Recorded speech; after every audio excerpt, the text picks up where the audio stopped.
So this is Wynooche early. We're gonna pick in on here.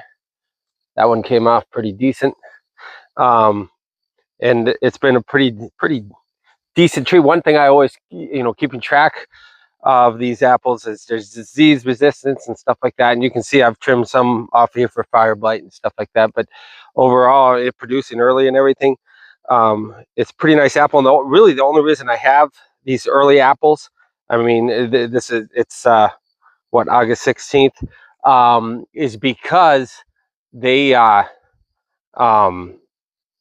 it allows you to get in the season early, but they're not, the quality isn't going to be as good as your later apples, and that is why most of them will not be used for hard cider whatsoever. And the early apples are too high on acid and not enough sugar.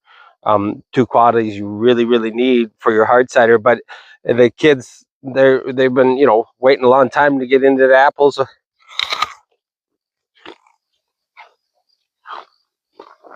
And so having a bunch of early ones is nice. So it does have a fair amount of sugar and a fair amount of flavor to it, but no real particular flavor. It's more apple flavor, just regular apple flavor. Nothing fancy for these early apples, but still would probably be considered one of your better early apples.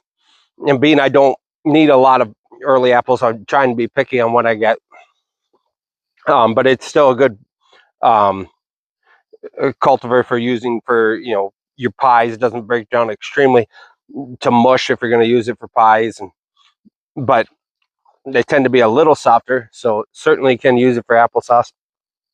But it's just fun to have a few of these around, and it still would be a fair apple if you like them a little tighter. There's a little more acid to them.